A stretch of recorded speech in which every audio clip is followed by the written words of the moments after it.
It's all in your hands. Unlock your potential with your dream team. So for everyone joining right now, Joy is has firsthand experience with the current fires in Altadena and Los Angeles. And due to her background in leadership, she's currently leading not only her family, but her community to help resolve this crisis. So thank you, Joy, for coming on, especially during this very tumultuous time in your life. We really appreciate you sharing not only your insights on the fire, but your career and experiences in general. Hi, everyone. It's great to see you. Hey, Leo. Hey, Kathy. Hi, everyone. 大家好. Yeah, so me and Joy actually we met at a clubhouse near where she used to live, and that clubhouse is now completely gone due to the fires. So it's completely understandable how Joy has had to lead her community back, I guess literally from the ashes, and lead them to recover from, I guess, these very difficult times. So Joy, I guess to start, I would like to ask you, what was your first immediate response when the news of the Altadena fire when it first happened? Okay, well, did you want me to talk a little bit about my background to Yeah, get yeah, everyone you can start with sure? that as Okay. well. Mhm. So hi, everyone. I am a former deputy mayor of Los Angeles. I'm actually a child of immigrants from China. So I grew up on the East Coast of the United States, and I moved to Los Angeles at age 21 after college. I worked for 10 years as a real estate developer. Then I became deputy mayor of Los Angeles at age 31. At the end of our term, I was 35, and I became a CEO headhunter. And I did that for 7 years. So I was a partner at Heidrick and Struggles, which is a global executive search firm. So we found CEOs, other high-level executives, and board members for Fortune 500 companies. Then I started a blog, a leadership blog, and that blog went viral in China. And a major publisher in China asked me to write a book for women there. So I wrote a book called 30岁前别结婚, Do Not Marry Before Age 30, which became a big hit. Mhm. And so then I worked in China for about 9 years full time, and I started getting into leadership training there. And and then with the pandemic, I returned back to the States in 2020. And so now I'm the CEO of the Multicultural Leadership Institute. So that's a quick background on myself. As Leo said, when the fire broke out, now I live in Altadena, California, which is where the Eaton fire started. And Leo is referring to the Altadena Country Club, which I'm a member of, and which Leo came and had lunch before. And so I was the admin of the pickleball WhatsApp group at the Altadena Country Club. And for the last 2 years, a very quiet pickleball group. But then on the afternoon of the fire, which was 2 weeks, let's see, 6 weeks ago on Tuesday, that afternoon in the pickleball group, somebody said in the pickleball group, there's a fire on the mountain. So everyone went out of their houses and looked up the mountain, and there was a fire. And the public evacuation notice came 12 hours too late, but it was because of the pickleball WhatsApp group that we started tracking the fire and saying, "Where's the fire?" Because when we turned on the TV, all the news was about the Palisades fire. So there was Mhm. no news at all about the fire that was starting around our neighborhood. And so we started writing in the pickleball WhatsApp group, like, oh, it's on this block, it's on this block. And it's because of the pickleball WhatsApp that we evacuated. Oh wow. And then over the next, and then, Altadena burned for 18 hours with no fire engines because all the Mhm. fire engines were in the Well, no fire Palisades. engines at all, so no There response to were the there fire. were only a few, but they were not putting out fires. Yeah, They I'm were like sure 18 driving hours. around. There's no It way. was unbelievable for 18 hours. And so we were tracking the fire and watching as one by one our homes burned. I mean, so everyone in the pickleball WhatsApp group either had their houses burn up or we were all evacuated, including us, my Yeah. family. And so that group became our lifeline of seeing where the fire was. You need to get out now, checking on each other. And then in the coming days, we started tracking where FEMA was, what they were doing. And then we opened up the WhatsApp to all of our neighbors. And I was still the admin of this Yeah. because I was the admin of the pickleball group. So it's not something that I really expected to do, to lead a disaster support community, but now we have 700 members. So We because of outgrew pickleball, WhatsApp. mhm, because of Well, the it pickleball started group. with pickleball, Mhm. and then we opened up to all of our neighbors. Oh And so wow. now we are on Discord because we outgrew WhatsApp, and Hmm. we're the Eaton Fire Survivors Network. So it's a community by and for displaced survivors. And so we're arranging, finding housing for each other. We're talking through insurance. Everybody is struggling through insurance. We have different channels for different carriers. We're trading information. We're figuring out how to advocate for ourselves. And this rebuild process could be, 5, 10 years. Yeah. So this Discord is where we're coming together as a community. So being a 700. leader in this newly formed community where everyone's brought together by this crisis, what are some of the responsibilities that you have to carry out each day? Well, it's sort of figuring out what people's needs are. A lot of people are putting a lot of questions into the chats, trying to find answers. Just before this call, I had an hour and a half call with some insurance industry executives because we're looking to get answers. Because the Yeah. problem is everyone's saying, "What's your carrier saying? What's your carrier saying? Are you having remediation covered?" We're like the blind leading the blind Yeah. through this insurance process. None of us has had such major claims before. So Mhm. now I'm going out and finding outside experts. I mean, the amazing thing is the fire was so horrific that I think the outside world really were watching and they want to help. So now what I guess as a leader, what I'm doing is figuring out exactly what the needs are and going outside to find the experts to give us resources. I secured a small grant from the Goodwill Board of Director, Goodwill, which I'm on the board of, to set up a big Zoom for us. And we are now going to bring in experts to hold webinars to answer our questions. So it's sort of like understanding really deeply what the needs of our members are, and Yeah. then securing the outside resources that we need. Yeah, that's really great, especially because I know a lot of us heard about the issues with insurance with these wildfires because not only were people's homes and livelihood taken away, but a lot of insurance carriers they didn't recompensate the people for their livelihood that they lost. So they're just Yes. kind of left in the dust, and that's a huge issue for Some of the them aren't returning phone calls. Some of them haven't returned phone calls in 6 weeks. yeah. You paid $100,000 in insurance premiums, and then they just don't call you back. It's Yeah, been that's so sad. that's horrible. And so for people who've lost their homes, they're still paying their mortgage because they're still liable for the mortgage. They're having to secure new housing. It's so expensive, Hmm. and their insurance company's not returning their calls. So it's just so sad It's just so sometimes difficult to what's deal with. happening. But Yes. it's great that you're able to at least guide them in the right direction, getting the experts online for that Zoom. So, Yeah. what would you say are some skills that you've learned throughout being a mayor, throughout being a CEO headhunter that have been Yeah. useful in helping the community rebuild? Well, I would say that one thing is sort of the major skill is really knowing how to quickly connect with people and understand what their needs are, and then put them together and try to help them fulfill their needs. Like this afternoon, I was talking to these insurance executives who have a lot of sympathy for our survivors and sort of like helping to tap into that sympathy and figuring out how they can help because they want to help, right? Yeah. And I think that to your question, I think that what politics essentially is about is deeply understanding what people's deep needs are and trying to find ways to fulfill them and doing that in every conversation. I think that it flips the script from the way that we normally have conversations. Like normally we go into a conversation thinking, okay, what do I want from this person?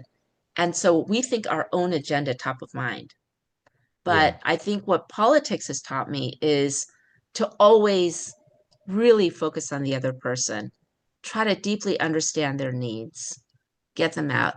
And then the next step is to co create solutions that serve my needs and that person's needs.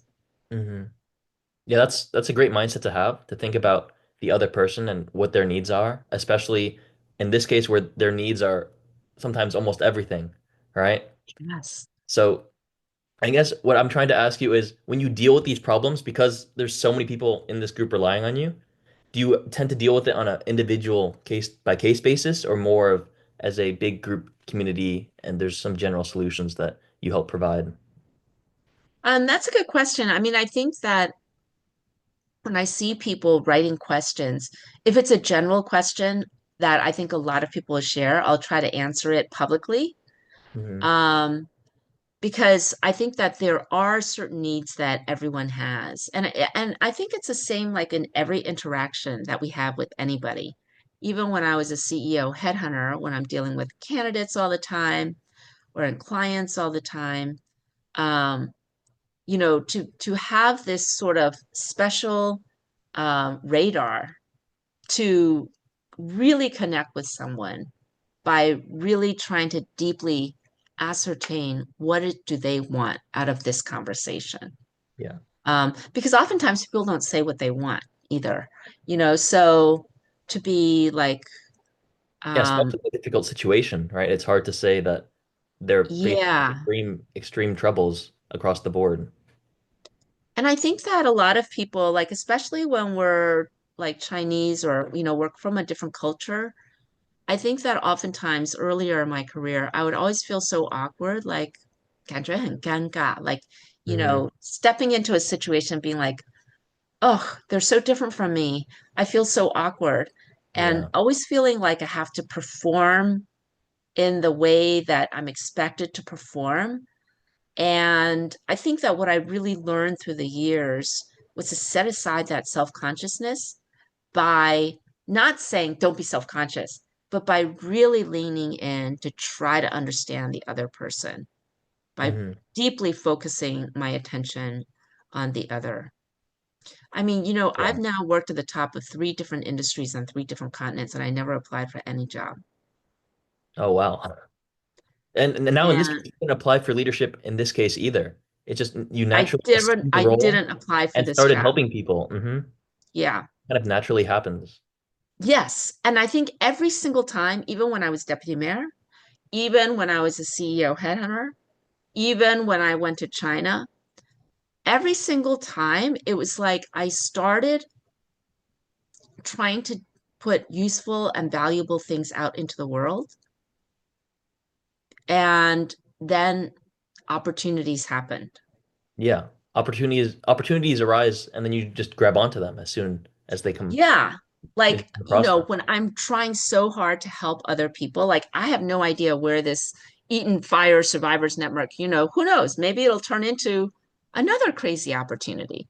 Yeah. But like when I was deputy mayor, people are like, how did you get to be deputy mayor at 31? Well, Yeah, all through my 20s, hmm I was always volunteering and doing things in the community. hmm And some people noticed that and suggested me as a deputy mayor to the mayor. Yeah. So in some ways, I think that this sort of volunteering and doing stuff for others and deeply understanding others' needs and serving them in a way of like excellence hmm um, People appreciate has that. resulted in incredible opportunities for me, Yeah. besides the opportunity to serve.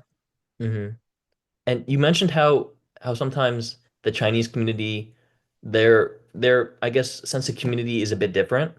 Have you been involved with them as well during this Altadena fire incident? I don't think there's that many Chinese people in Altadena. Okay. Um, I noticed that there are some Chinese people in our Discord server. And so they've come in, but I don't think there's a real like community of Chinese people in Altadena. There are a lot of Chinese in Southern California, but they're in some other neighboring cities like Arcadia or Irvine or something. Not so Yeah. many in Altadena. Okay. Well, that's good to hear as well because as as long as people weren't impacted by the fire, that's for the best. Yeah. Yeah. So I guess we talk a lot about your experience and how you've led the community through this time of trouble. But a lot of people forget that you're also a member of the community going through these troubles. So how do you Mm. balance your personal and family recovery with helping the community as a whole?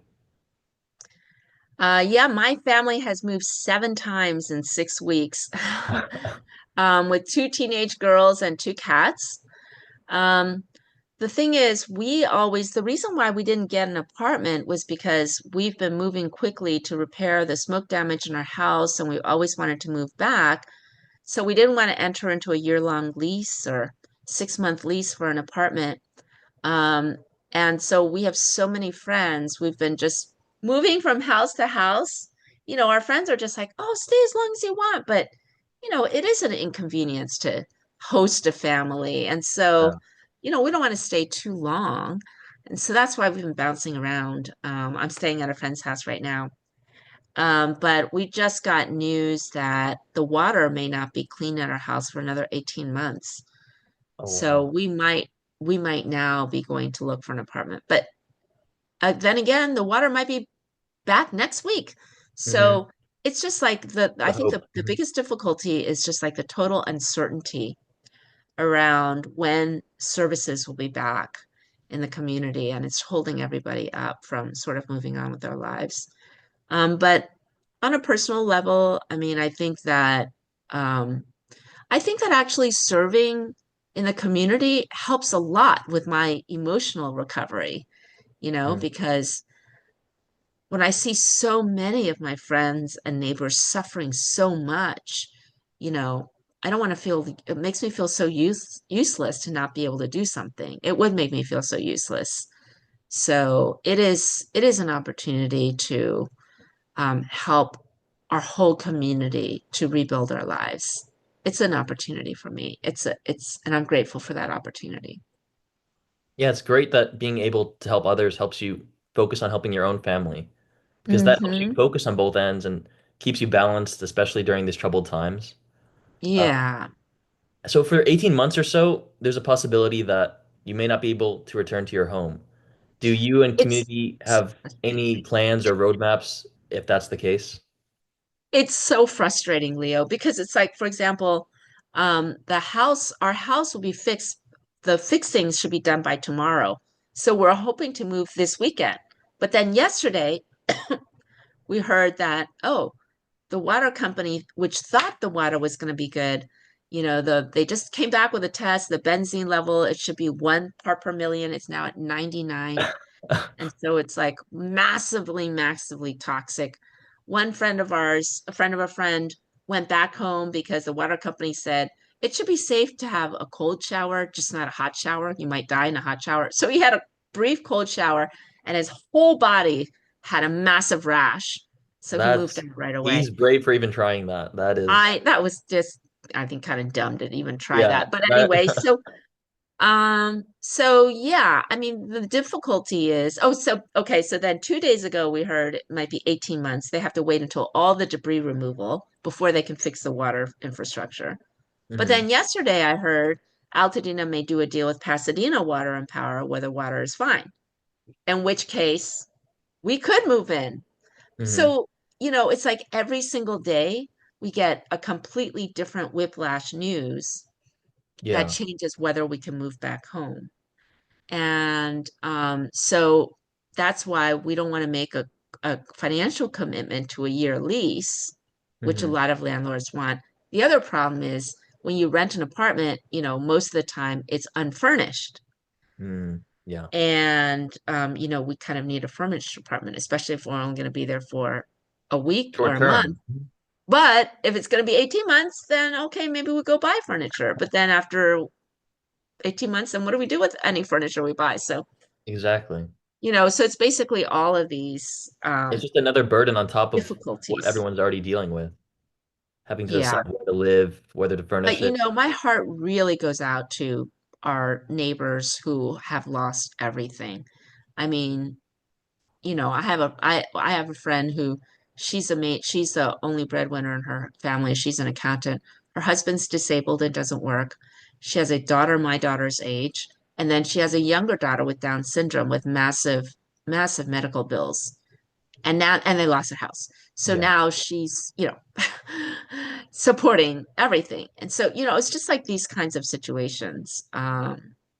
For people So who are going through challenges like that, who have lost perhaps their home, who lost the club that they went to with their yeah. friends, how are they going to deal with the I guess the aftermath of the fire? What are their plans? Well, this is where, this is why I'm committed to helping this community as much as I can and bring in the experts that we need to rebuild. And because many of them are just so traumatized and shell-shocked, and the insurance process is super complex. And, many of them, if they don't advocate for themselves, they won't get anything, So a lot of these insurance companies, their strategy, in fact, I had an insurance company insider tell me the strategy is deny, deny, deny. And because most people would just accept your no, Yeah.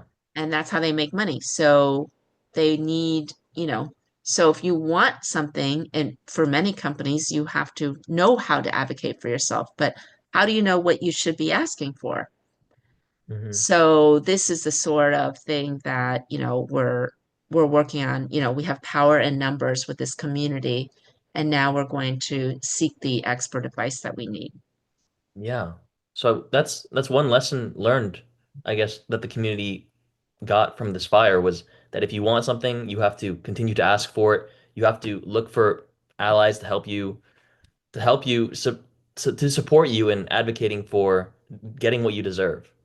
So other than And this that, lesson, yeah, I think on that point, Leo, what you just said is such an important point that I hope that many of our Chinese and, friends from other parts of the world, if you're an immigrant or you feel somehow different from mainstream society, is that we actually have more allies out there than we think we do. I know that oftentimes, and I know earlier in my career, I felt so alone. Um, and the fact is that there are people who would be willing to help. And if you think about it, like if you think about the people at work, there might be 20% of people who just don't give you the time of day. And and you don't have to feel bad about that. That's just life, right? But there might be one or two who could potentially be our allies. And I think that, if we really focus on deepening our relationships with them, that can be incredibly fruitful, to have that emotional support, but and then also the career support. mhm.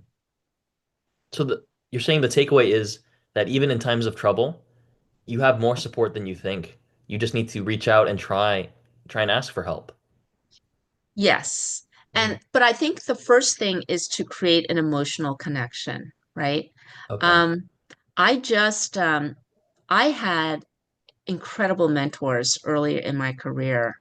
I had a mentor who I had three very, very important mentors. One of them was a woman who's 30 years older than me, and she was one of the most powerful women in California. And I just met her very randomly. Actually, I met her assistant, and and she had these parties. She used to have these poker parties that had like the most powerful business and political leaders in LA at her house on Saturday nights. And I knew her assistant, and her assistant hated working for those parties because she had to like go around, pick up the cocktail napkins and all this stuff.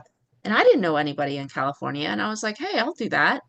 Mhm. So I used to go around the poker parties and like, bring in the alcohol and serve the alcohol and pick up the napkins and stuff.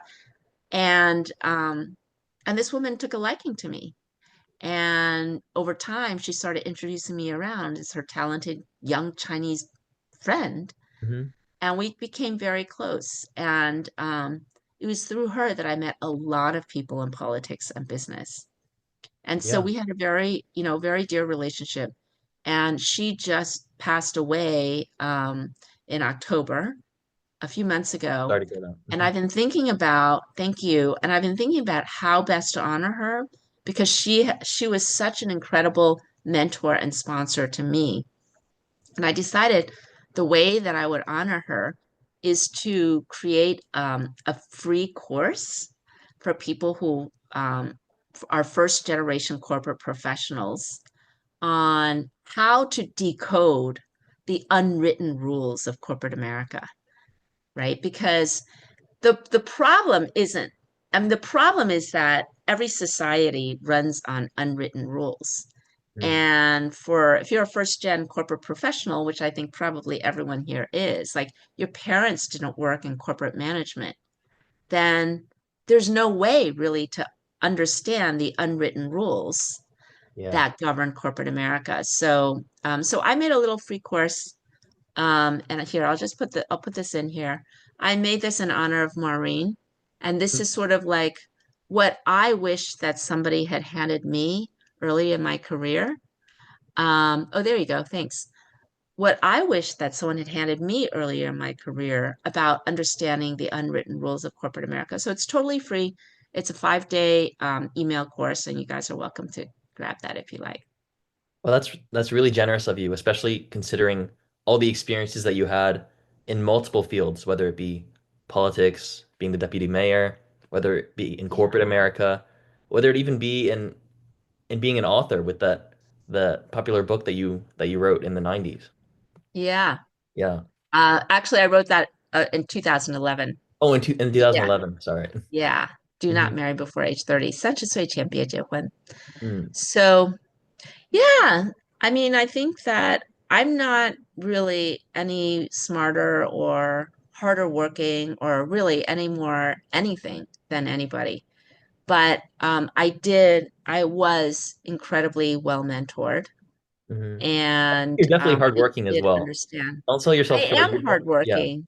I Hmm. am hardworking and I am smart, but I also had doors open for me Hmm. and by people. And so this shows, so I think it's important for people like to understand how power works and how to connect with powerful people. And so I created this little 5-day course Yeah. for that. So you mentioned that building meaningful relationships is the key to success in any field. So how do you Yes. build these meaningful relationships, especially relatively quickly?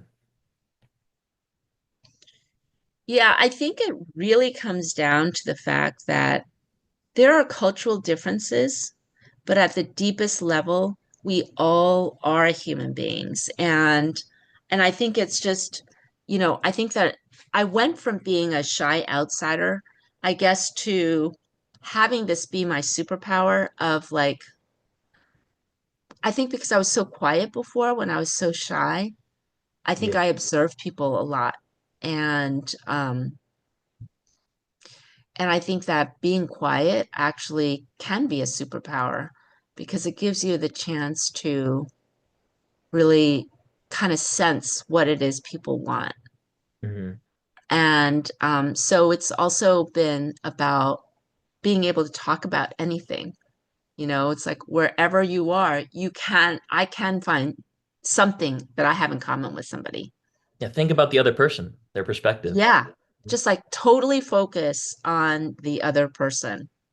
And in your Uh, case, you were an outsider on both fronts, right? Being an Asian woman in America and then being an American-born Chinese in China. So you had to yeah, deal with both cultures. Hmm. yeah. I mean, I think sometimes I don't know, Leo, if you felt this way, like being Chinese American growing up, like at first, my English, I felt like such an outsider among white people, American society. But then, like, my Chinese wasn't good enough to be like really Chinese, Yeah. right? To be with I can Chinese definitely people. relate to that. Hmm. And so it was like, I didn't really have a home. Hmm. It's like I wasn't really fully bicultural. I wasn't fully American, but I wasn't fully Chinese. Yeah. And I think that was a real struggle. But What now skills I did you develop? feel like, what? Did you develop any skills to help you overcome this obstacle of not really having a community set in stone for you? I think, yeah, I've had the skill of becoming really adaptable. I think that when you have this sort of outsider feeling, it can be a superpower. I mean, it can drive you Hmm. to become really adaptable. And I feel that now I can really adapt. And I think there's a difference between the word adaptation and assimilation. I think assimilation entails kind of losing yourself and being like, oh, I'm just going to be a junior white person. Yeah, just want to fit in. I just want to fit in. Exactly. I'll just go along to get along. And I think that adaptation to me means that I can retain my core self and be really strong in it. And yet I can um, shift my behaviors to deeply connect with and make anyone feel comfortable. Yeah. Yeah, you mentioned being able to talk to anyone regardless of their background. But at the beginning, it's usually a short or small talk or brief conversation. So how do you Yeah. turn these short, oftentimes small talk conversations into a more long-term, meaningful connection? Um, I feel like, well, first of all, I feel like everyone has a story to tell that they Mhm. love to tell.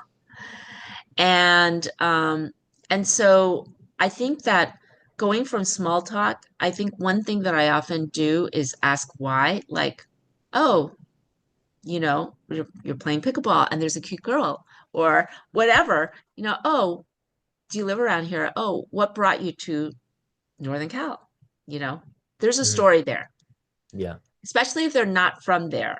The Mhm. story of how they got to where you are, there's always going to be something interesting in there. And Mhm. um, I feel like I don't feel like I'm just trying to make small talk with somebody. I feel like I'm deeply interested in other human beings. Oh, I see.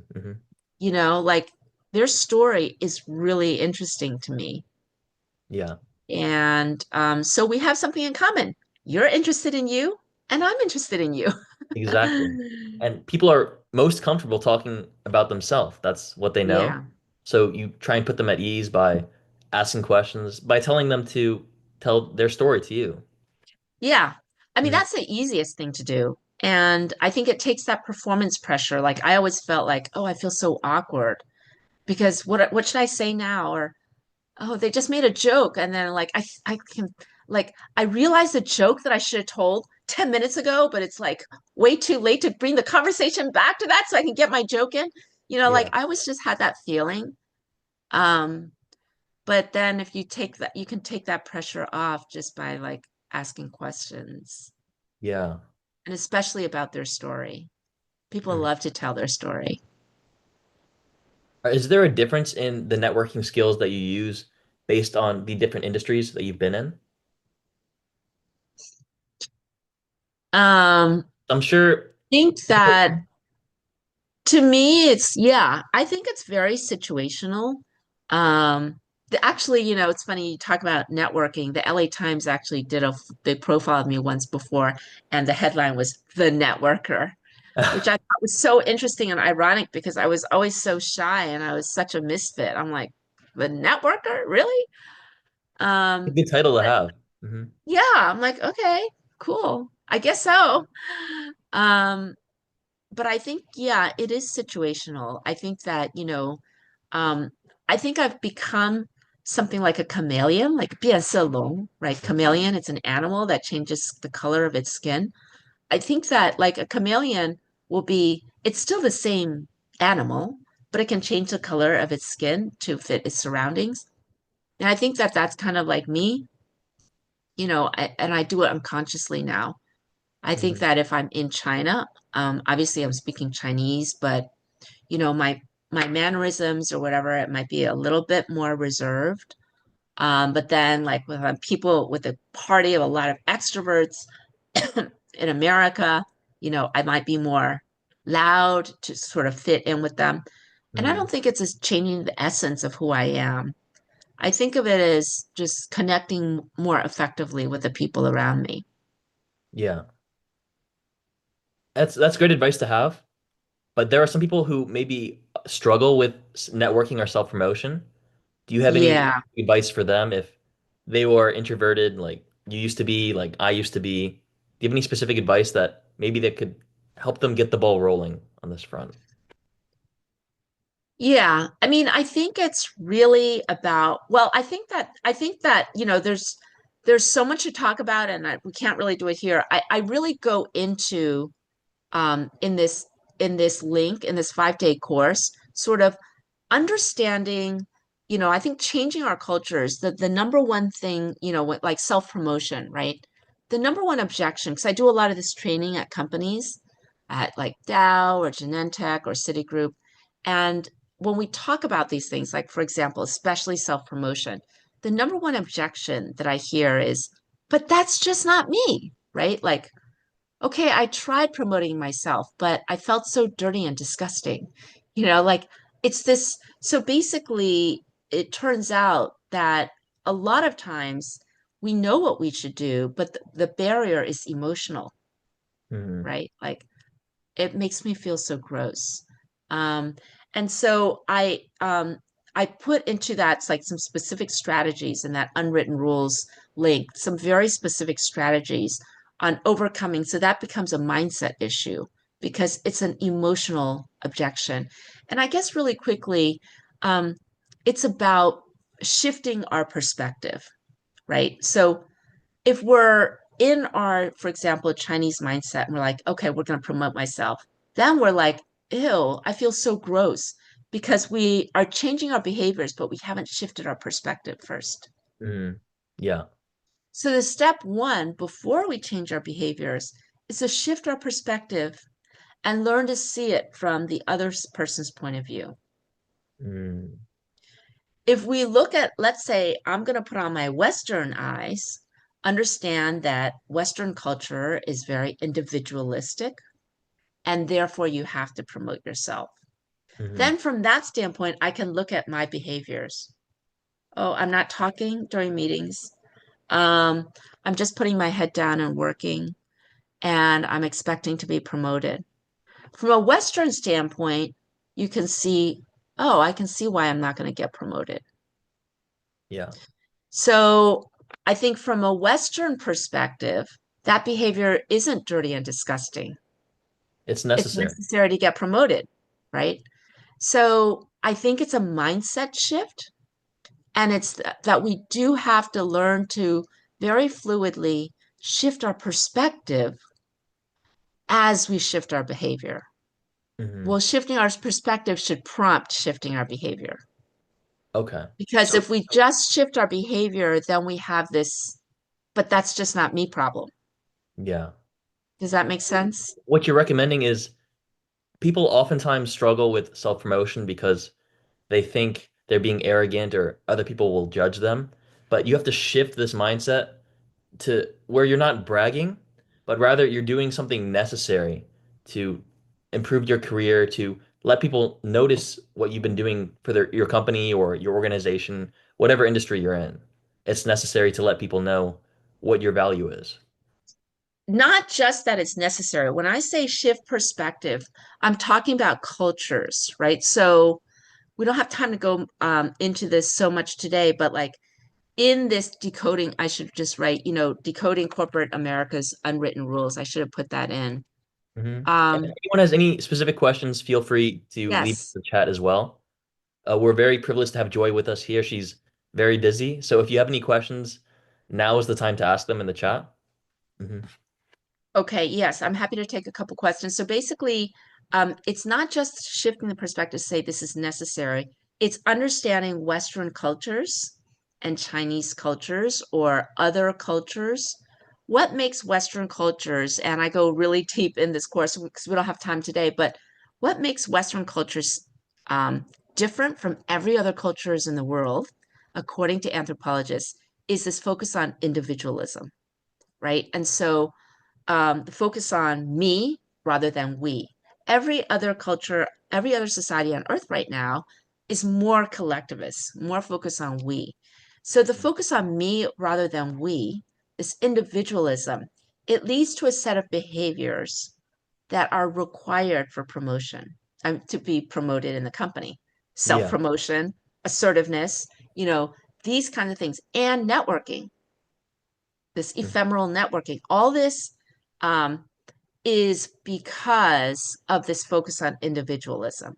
Yeah. So if we're coming from a collectivist mentality where we want to be humble, super focused on respecting others, then yes, these behaviors will feel dirty and disgusting and disrespectful, etc. Hmm. So that's why I'm talking about shifting the perspective. It's it's not just to say it's important, it's to say shifting our perspective. I need to look at this from a Western point of view. Mm. And all this goes deeper. You can see. And Leo, I think you might be very interested in this free course. Yeah, I'll definitely check it out as well I think because you might like it. Yeah. yeah, because you have a Because it goes wealth of deeper into all of experience. these topics. Hmm. You have a Yeah. wealth of experience, not just in different cultures, being the Western culture and Chinese culture, but different industries. So it's really Yeah, applicable across the board, especially in the United States where Western culture remains supreme. exactly. Yeah, I've been headhunting. I mean, as deputy mayor, I oversaw economic development and workforce development for a city that we spoke 90 plus languages and many, many different industries. Oh, And as a CEO headhunter, we worked across all industries. yeah. So, yeah, I have a wide experience across industries. Yeah, because most people they want to be promoted not just for that job title, but so that they can make a difference in whatever industry they're in. But in order to get promoted, in order to get to these positions of influence, you need to learn these skills that allow you to network, allow you to Yeah. let people open doors like they did for you, like your mentor. Yes. And I can definitely relate to that a lot as well, especially coming out of college. I would say the biggest impact wasn't just my technical skills that I learned in class. It was the professors and mentors that I met through networking events, through forcing myself out there and talking to maybe older, more experienced people. Mm-hmm. Yeah. Yeah. So, Good. what's one key lesson that you want the audience to take away from this experience that applies maybe not just to their career, but their life as well? Um, I think it's really shifting our focus from the work that we're doing and the work that we're assigned to really focusing on every individual around us and to take every opportunity to deepen our skills in connecting with them.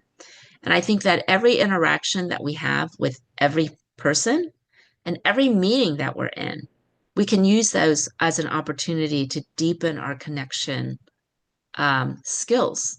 So if you're in a meeting and you're sitting around, it could be a good meeting or a boring meeting, whatever. You can look around. It could be a Zoom meeting.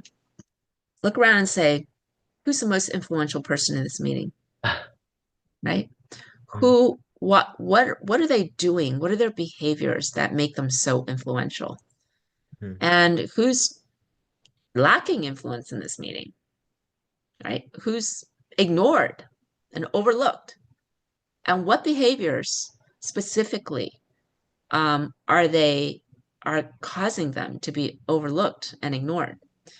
And I think that, like through little things like that, we can be constantly learning and growing our connection skills. Yeah, trying to become a chameleon like you are, where you're emulating behaviors that work, emulating emulating people who are successful in whatever field you're pursuing, and then trying Yeah. to avoid behaviors that perhaps limit your growth or limit your success in your field. Yes. I think that starting out, I was always copying others, like emulating others. But I think over time, I've learned to make those my own. Like I started out like my friend Maureen, who recently passed away. She was so joyous and, she was like the sparkling, like the light of every room. And I would try to be like that, but then, I would try to see those behaviors and then I try them on, but then I try to over time I've made them my own, Yeah. right? So you don't look at her and you don't look at me and say, oh, those are the same behaviors because I've made them mine somehow different. Hmm.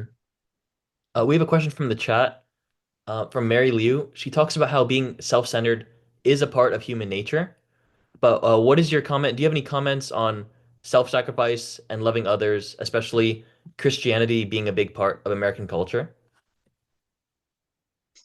I think that I don't really have any comments on Christianity per se, but I think that the idea of self-sacrifice is something that we need to be careful of. I think that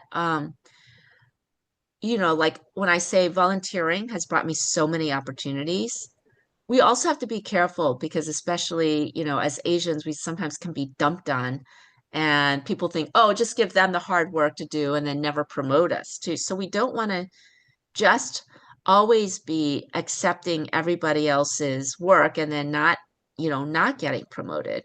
So I think that that's where this connection comes in. I think Mm, that it's important for us not just to do the work that nobody else wants to do. And this is where the connection really comes in. hmm The reason why, Asians are the best educated but the least promoted group in America. I actually wrote a Harvard Business Review article on this point. Um, so the reason why Asians, Asians are the best educated, hardest working worker bees in many companies, I think is that we sometimes do take on too much. I think because of our collectivist spirit, we want to be good team players and we take on so much work. Um, but this is why it's doubly important to overcome just being self-sacrificial, to have that, to build those deep emotional connections with people around us. hmm Yeah, don't just do the work, but let people know that you're doing the work. Let them know that you're self-sacrificing, but for the sake of others. Yes. And and it's that knowledge, but it's also this emotional connection that we must build with people around us. What are some things that you recommend that Asian Americans can use to build emotional connections with people in Western culture and Western office workspaces? Yeah. I think it's like we had talked about earlier, um, that important to I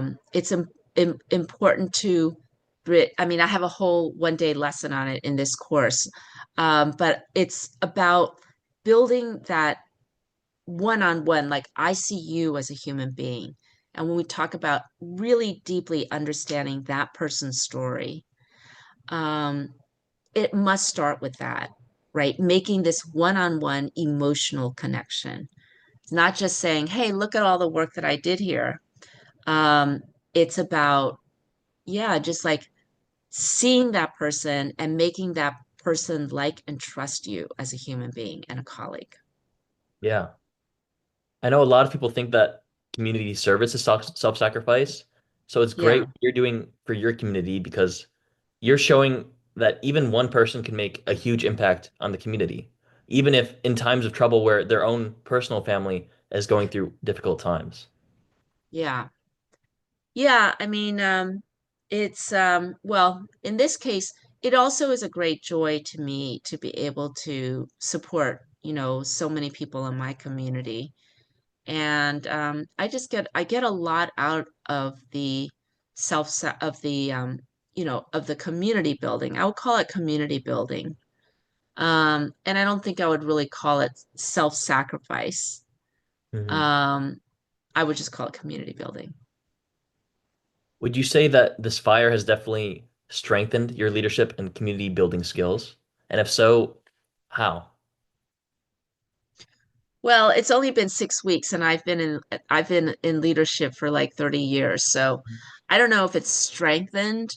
I would say it's benefited from 30 years of experience that I've had in community building. Um, I have a lot of connections and it's benefited from the connection. Yeah, Kathy's saying a lot of people think community service is self-sacrifice.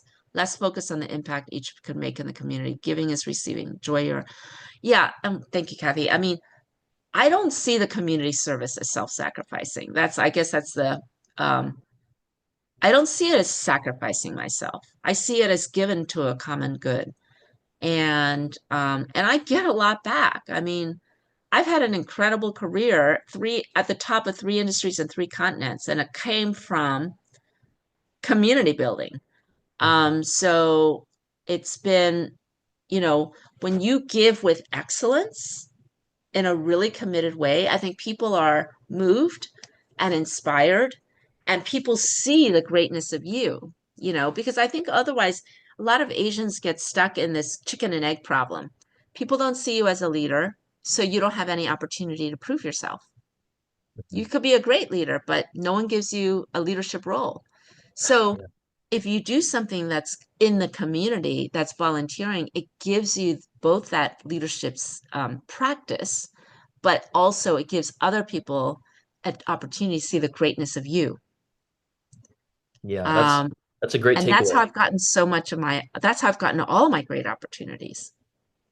Yeah, by first focusing on others and then staying Yeah, resilient and looking for opportunities to help them, looking for opportunities to connect with them, and then just staying yes, resilient on that path until opportunities arise. And then when they do, you have to grab onto them.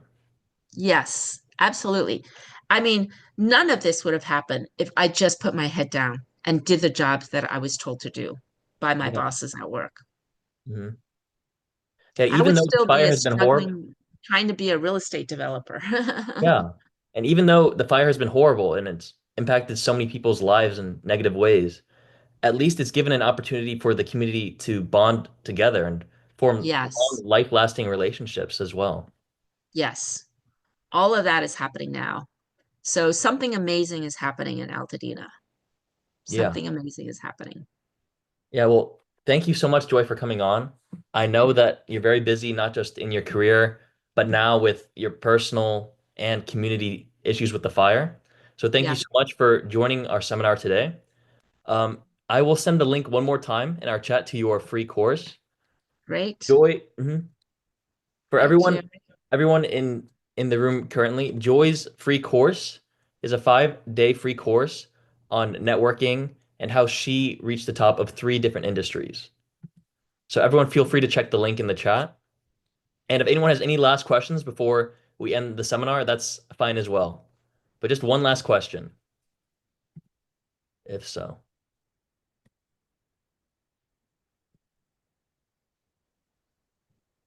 Okay, here's the last question. Do you have any goals or what's next for you in terms of leadership? Hmm. Well, I've been focusing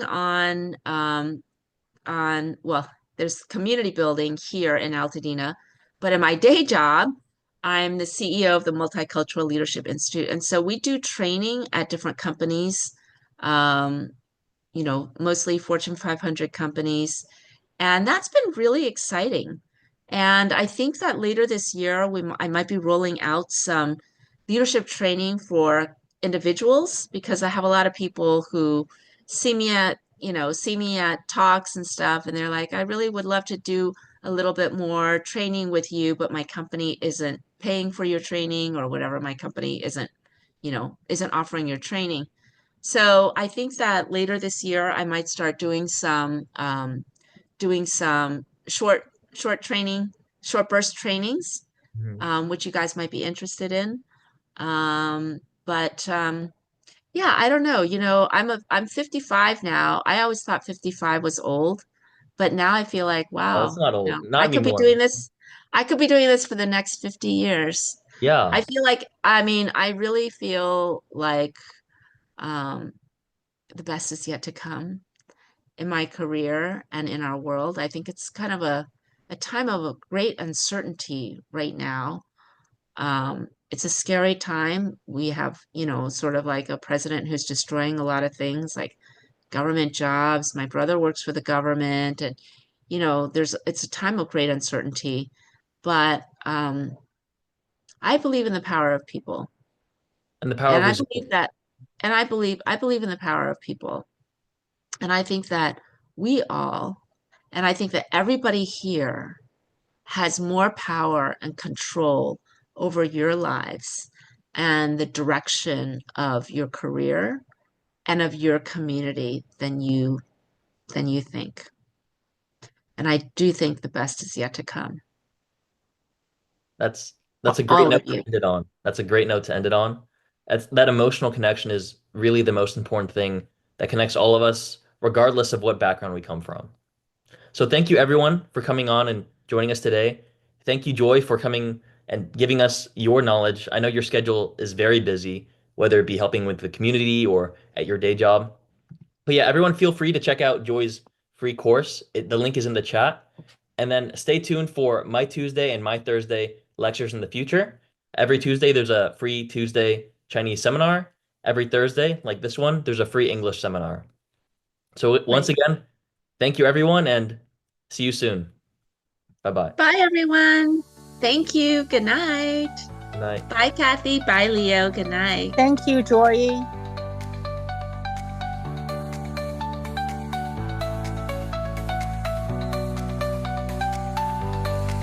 In a world so connected, it's hard to stand out. But I've got a secret that I'm about to shout. Building bridges and making friends, that's how the journey of success begins. Surround yourself with diverse minds, experts in their field, so wise. Together we'll conquer and achieve. Customize your growth, there's nothing you can't conceive. Build your network, reach for the stars. Professional advantage taking you far. Communication and leadership, it's all in your hands. Unlock your potential with your dream team expand.